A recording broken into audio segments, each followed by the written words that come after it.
Let me talk a little bit about the campaign for and against ratification in the press and the publication of what we would today call op-ed pieces. As I'm sure you know, they were principally written under pseudonyms, where today newspapers would never publish a letter to the editor written under a pseudonym. Why the use of pseudonyms is, I guess, question number one, and number two is, does it trouble you at all? Pseudonyms were used because they believed that their ideas should speak for themselves and that the name should not be associated because the ideas are what is important. Another key reason that pseudonyms were also used, besides what Lynn mentioned, was as well that these names held great importance to what they were saying. If you look to some of the anti-federalist names of Cato and Sentinel, they were some of the last Republicans when Caesar took over who resisted tyranny and were trying to fight to save the Republic. While at the same time, the name Publius, used by the Federalists, translates from Latin into the people's man, advocating for the people, giving a strong sense that each side had their own claim to history, and they knew what they were trying to fight for, something that needed to be fought for. And to answer the second part of your question, I think, to me, the use of pseudonyms is a little bit troubling. I think that today, with the internet, people can easily post whatever they want under a pseudonym and kind of have this anonymous post that could be potentially degrading or offensive, and I don't think that that's a good thing. But on the other hand, this was not really what was going on at the time of the convention, so I don't think it was a problem then. And I would have to disagree with Adrian. I think Lynn made a good point in saying that pseudonyms are to emphasize the idea, it's about the ideas and not about the person who are writing them. I think also it also protects the writer a little bit. For example, Sentinel was actually a man from Pennsylvania. He was an anti-federalist, and Pennsylvania had a very strong Federalist majority. And so I think the pseudonym probably could have helped him, and in that he didn't have to put his name out, and he wouldn't be under fear of Federalist attacks from the majority of Federalists in there. He could get his ideas out freely. Why were some of the small states like Delaware so eager to have the ratification convention approve the proposed constitution? Well, Delaware, which has the first state on its license plate because it was the first state to ratify the Constitution, was eager to ratify the Constitution because of the great gains it had for the small states.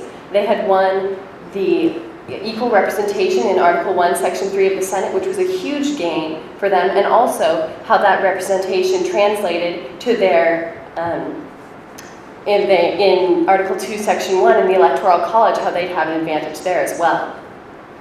Another reason, if you look to not necessarily a small state, but a not very populated state of Georgia, the convention was actually held inside another capital, which was currently under siege by Creek Indians and had a palisade wall around it.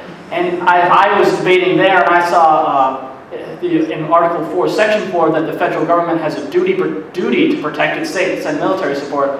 I feel very strongly urged to vote for approval. And what I found interesting about Delaware was that there's 13 delegates at their state conventions, and all 13 of them were Federalists. There were no anti-Federalists that were elected into the state conventions, and so I think that just proves that there's so many Federalists in Delaware eager to ratify this Constitution. What about slavery? What role does slavery play in the ratification debate? Well, slavery was really kind of an issue that many did not feel they wanted to bring up just because it was a very touchy issue. Many of the framers owned slaves themselves, so they didn't really want to bring it up just because they were concerned that it would affect the way that the Constitution was ratified. So the Constitution never actually mentions the word slave. It only says other persons, which, I think it's looking at that today, I think all of us are very disappointed. However, there are provisions of the Constitution that do indirectly, without mentioning the word slaves, address the issue of slavery. For example, in Article 1, Section 2, there's the 3/5 clause, so every 3 out of 5 slaves would be counted, every slave would be counted as 3/5 of the person. In Article 4, Section 2, there's the fugitive slave clause, so states have to, if they find runaway slaves, they have to return it to the owner. And what I found interesting was that Thomas Jefferson was not at the Constitutional Convention. He was being an ambassador in France, and he wrote the magnificent words that all men are created equal in the Declaration, and without his absence, it really helped the framers to avoid the topic of slavery. We've had 27 amendments proposed by Congress, and that have been ratified. What process was used for the ratification of these amendments, and how was it similar or did it differ from what was used for the Constitution? Well, when you look at the amendments, 26 of them were ratified through ratification of 3/4 of state legislatures, but one amendment was through state conventions. This was the 21st Amendment repealing prohibition, because what the issue that had come to hand was that many in more rural areas, more rural states, that temperance movement holds had huge death grip on state legislatures, and they couldn't get it passed, thus by meaning that people who wanted their alcohol had to make through a more creative way of appeal. Well, and I also think that looking specifically at the Bill of Rights, which were the first 10 amendments passed only 2 years after the ratification of the Constitution, the idea of a Bill of Rights was first addressed in the Massachusetts Ratifying Convention. It was kind of a little side deal to placate the anti-federalists who felt that a Bill of Rights was absolutely necessary in the Constitution.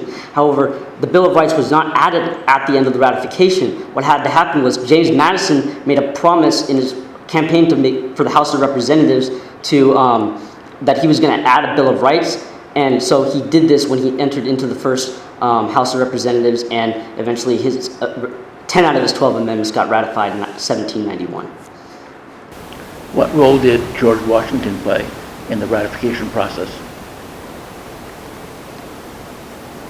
Well, one of the key things that James Madison viewed beforehand, and he had tried to organize a constitutional convention beforehand, was that none of the states really took it seriously. In fact, the one that he showed up to just mere months before the Philadelphia one completely failed. No one showed up to it. Governor George Washington didn't play a serious role, but what the serious thing that he added, though, this American hero that led the Americans to independence, he gave significance and made it seem like it was actually something happening in 1787. In the ratification conventions, though, I believe that people probably looked at the very empowered executive and were less fearful of this extremely powerful... May I finish my thought, please? Please. They were less fearful of this incredibly powerful executive because they assumed that George Washington would be elected as the first president of the United States. Thank you very much.